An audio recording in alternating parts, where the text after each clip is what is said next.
हर खबर पर होगी आपकी पकड़। डाउनलोड कीजिए एबीपी लाइव ऐप।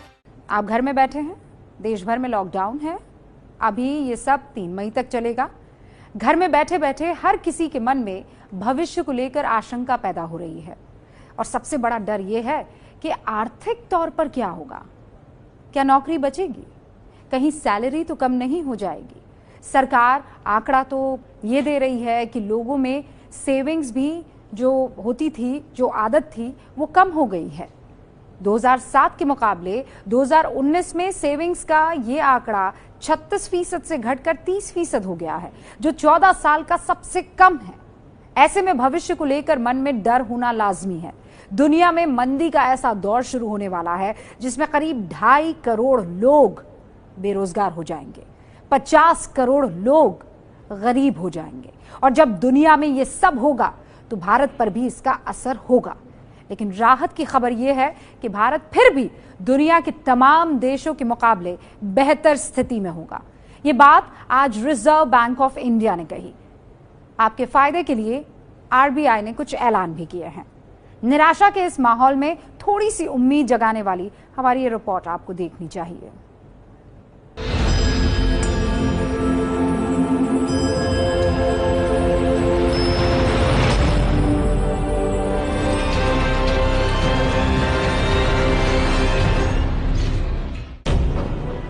किसान परेशान है, मजदूर बेरोजगार है, गरीब बेहाल है, क्योंकि ये कोरोना काल है। जिस किसान ने पूरी मेहनत से ये फसल लगाई थी, आज वो अपने हाथ से ही इसे उजाड़ रहा है। कभी वो फसल बचाने के लिए जानवरों को भगाता था, आज खुद जानवरों को हरे भरे खेतों में बुलाकर अपनी मेहनत की फसल उन्हें खिला रहा है।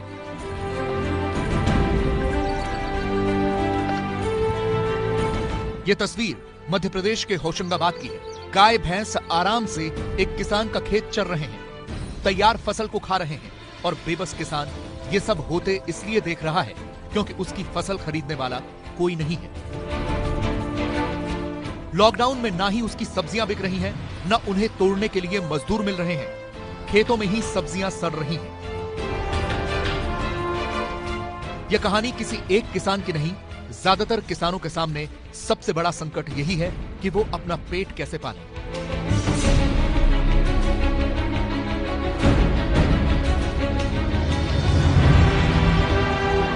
कोरोना के कारण हुए लॉकडाउन ने पूरी दुनिया के सामने ऐसा आर्थिक संकट खड़ा कर दिया है जो कई दशकों में नहीं हुआ। In 2020, global economy is expected to plunge into the worst recession since the Great Depression, far worse than what had happened during the global financial crisis. The IMF's economic counselor has named it the Great Lockdown. वर्ष 1929 में दुनिया ने जबरदस्त आर्थिक मंदी देखी थी, जिसे द ग्रेट डिप्रेशन कहा गया। आरबीआई का कहना है कि दुनिया अब उससे भी बड़ी मंदी देखने वाली है, जिसे नाम दिया गया है the great lockdown. Reserve bank of India के गवर्नर शक्तिकांत दास ने आज यही बताया। कहा, ग्लोबल इकोनॉमी में पिछले 90 साल में सबसे बड़ी मंदी आ सकती है। एक्सपर्ट कहते हैं इससे भारत में नौकरियां जा सकती हैं। लॉकडाउन में दुनिया को करीब 690 लाख करोड़ का नुकसान हो सकता है। एक्सपर्ट कहते हैं इससे भारत में 10 करोड़ लोग गरीब हो सकते हैं। दुनिया भर के व्यापार में 13% से 32% की कमी आ सकती है। एक्सपर्ट मानते हैं कि इससे भारत का निर्यात कम होगा। आरबीआई ने आज कहा कि कच्चे तेल के दामों में लगातार गिरावट आ रही है। एक्सपर्ट इसे भारत के लिए फायदेमंद मानते हैं। इससे करंट अकाउंट डेफिसिट ज्यादा नहीं बढ़ेगा। आरबीआई के मुताबिक बुरे वक्त में बड़े बड़े देशों के लिए अर्थव्यवस्था संभालना मुश्किल हो जाएगा। हालांकि आईएमएफ का कहना है कि भारत के लिए यह वक्त उतना मुश्किल नहीं होगा। There are a few slivers of brightness among the encircling gloom. States such as West Bengal, Telangana, Odisha, Assam, Karnataka and Chhattisgarh are leading in sowing activity despite the lockdown. On April 15, the India Meteorological Department IMD forecast a normal southwest monsoon for 2020 season. मतलब वक्त बुरा है, लेकिन हिम्मत हारने की जरूरत नहीं। आरबीआई गवर्नर ने बताया कि भारत की अर्थव्यवस्था का आधार इतना मजबूत है कि इस मुश्किल वक्त में हम तमाम देशों से बेहतर स्थिति में हैं। आईएमएफ के मुताबिक भारत की विकास दर 1.9% रहने का अनुमान है, जो G20 के बाकी देशों की तुलना में सबसे ज्यादा है। यही नहीं, इस बुरे दौर के बाद अगले वित्तीय वर्ष में विकास की रफ्तार तेज होगी और जीडीपी विकास दर 7.4% होने का अनुमान है। भारत के पास विदेशी मुद्रा का पर्याप्त भंडार है। भारत की बैंकिंग व्यवस्था मजबूत है और लॉकडाउन के बावजूद 91% एटीएम काम कर रहे हैं। देश में अनाज की कोई कमी नहीं है और अच्छे मॉनसून की उम्मीद कृषि की अर्थव्यवस्था को और मजबूत करेगी। ऐसे में जरूरत है कि सरकार और आरबीआई वक्त के हिसाब से फैसले ले, परिस्थिति के हिसाब से रणनीति बदले। आरबीआई ने आज यही किया, बाजार में नकदी बढ़ाने और किसान, मजदूर और गरीबों की हालत सुधारने के लिए कई बड़े ऐलान किए। In order to encourage the banks to deploy these surplus funds in investments and loans in productive sectors of the economy, it has been decided to reduce the fixed rate reverse repo rate under the liquidity adjustment facility by 25 basis points from 4% to 3.75% with immediate effect.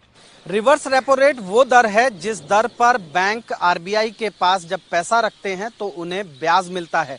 Reverse repo rate के कम होने का मतलब है कि bank अब RBI के पास कम पैसा रखेंगे और ज्यादा पैसा लोगों को कर्ज के तौर पर देंगे, यानी कि सिस्टम में नकदी बढ़ेगी।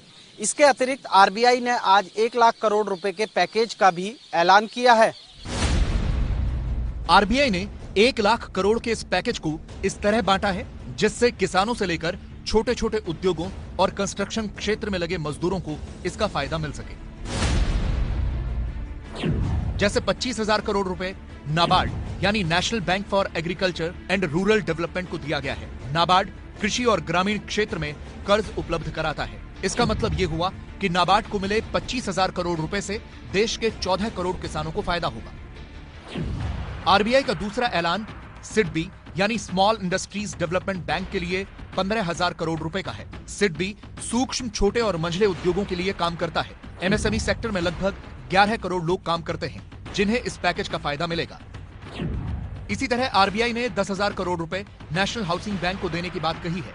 एनएचबी हाउसिंग प्रोजेक्ट के लिए कर्ज देता है। इसका फायदा उन 5 करोड़ मजदूरों को होगा जो कंस्ट्रक्शन क्षेत्र से जुड़े हैं।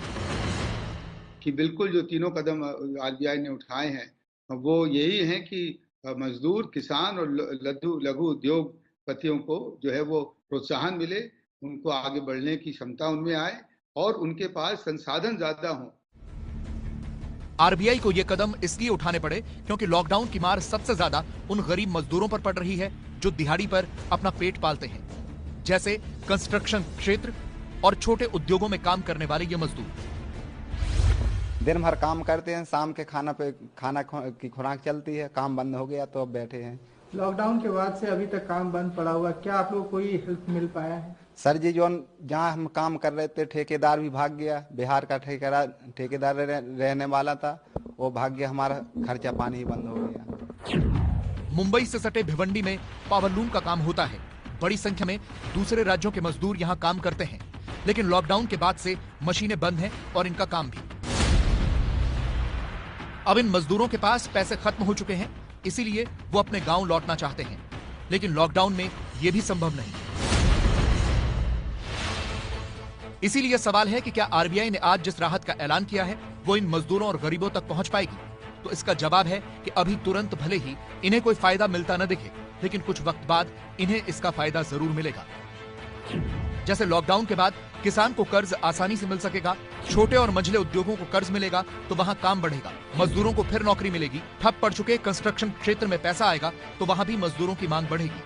पूरा का पूरा टारगेट ये है कि जो कोविड-19 यानी कोरोना को हम फाइट करते हैं, उस समय छोटी इंडस्ट्री को, खेती को, हाउसिंग फाइनेंस को और सबसे बड़ा हमारी स्टेट्स के पास पैसा रहे ताकि कोरोना के समय कारोबार इफेक्ट ना हो, एम्प्लॉयमेंट इफेक्ट ना हो और स्टेट्स जो कोरोना से फाइट कर रही हैं उनके पास रिसोर्सेज रहे। यानी आरबीआई का आज का राहत पैकेज 2 कदम आगे की सोच है, जिससे न सिर्फ देश की अर्थव्यवस्था की रफ्तार बनी रहे बल्कि आने वाले वक्त में रोजगार का जो संकट खड़ा हो सकता है उससे निपटने की भी तैयारी रहे। तो कोरोना के बाद आर्थिक महामारी यही लोगों को डरा रही है। हर किसी के मन में सवाल है कि उसकी नौकरी बचेगी या नहीं।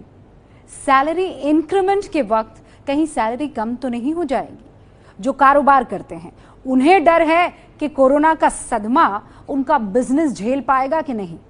इसी तरह बड़ी कंपनियां वो इस बात को लेकर डरी हुई है कि बगैर किसी आमदनी के वो अपने स्टाफ का खर्च कैसे उठा पाएंगे। यानी मुश्किल हर किसी के लिए है। रिजर्व बैंक ने आज जो कदम उठाए हैं उससे आर्थिक मुश्किलों में कमी आ सकती है, लेकिन ये इस पर निर्भर करेगा कि इन उपायों को लागू कैसे किया जाता है।